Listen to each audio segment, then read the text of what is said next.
Habis itu lu bilang kalau lu nggak pernah meninggalkan Kristen. Iya betul.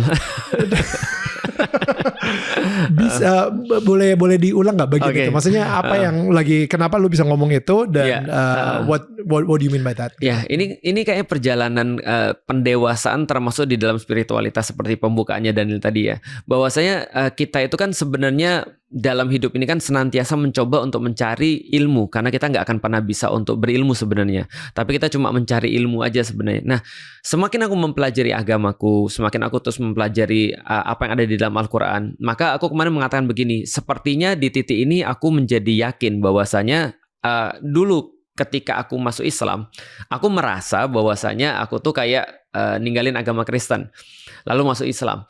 Tapi sekarang aku menjadi yakin ketika sudah membaca dan belajar tadi bahwasanya aku tuh nggak pernah meninggalkan agama Kristen, juga nggak pernah meninggalkan Yesus sebenarnya. Kenapa?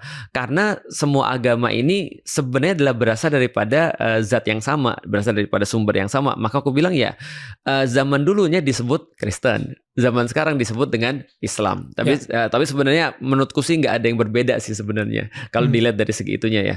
Misal contoh begini, misalnya kalau kita lihat ya, misal kalau kita bahas tentang pesannya Yesus misalnya, andai kan kita bisa mengesampingkan perbedaan-perbedaan yang kita memang beda ya. Misalnya contoh teman-teman di Kristen itu menganggap Yesus adalah Tuhan, tapi orang-orang Muslim tidak.